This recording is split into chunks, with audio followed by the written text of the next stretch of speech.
Parfois, nous aimerions nous isoler et ne plus voir personne. Et parfois, au contraire, nous souffrons de nous sentir trop seuls. Les autres occupent une place de choix dans notre bonheur. Peut-on être heureux sans les autres? Non, j'en suis persuadé. Mais comment vivre en harmonie avec les autres?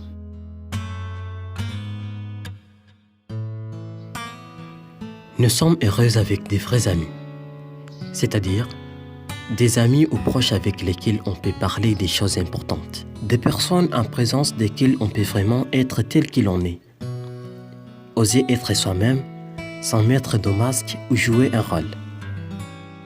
Des personnes qui nous connaissent, nous comprennent, nous écoutent et avec lesquelles nous pouvons parler sans crainte d'être jugés. Vous l'avez compris, il ne s'agit pas de tout ici d'avoir plus d'amis possible. Non. Même s'il peut être nécessaire ou préalable d'aller vers les autres pour rencontrer et trouver vos futurs amis, pour vivre en harmonie avec les autres.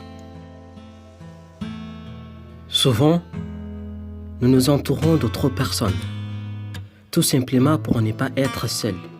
Et même si parfois, c'est au détriment de notre propre relation avec nous-mêmes. Il est difficile de se connaître, de se comprendre, de savoir ce qui nous convient. Celui de manquer de temps pour prendre soin de vous. Vous sentez-vous concerné? Pouvez-vous identifier en vous une tendance à craindre la solitude? À avoir peur de vous retrouver seul avec vous-même? C'est une erreur, car nous retrouver nous-mêmes est indispensable à notre bien-être.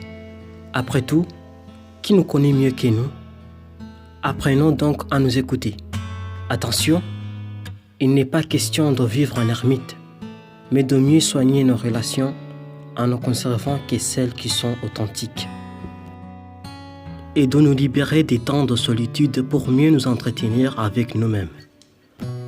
Enfin, il faut retenir l'idée que nous devons montrer l'exemple pour développer des relations sincères et vivre en harmonie avec les autres.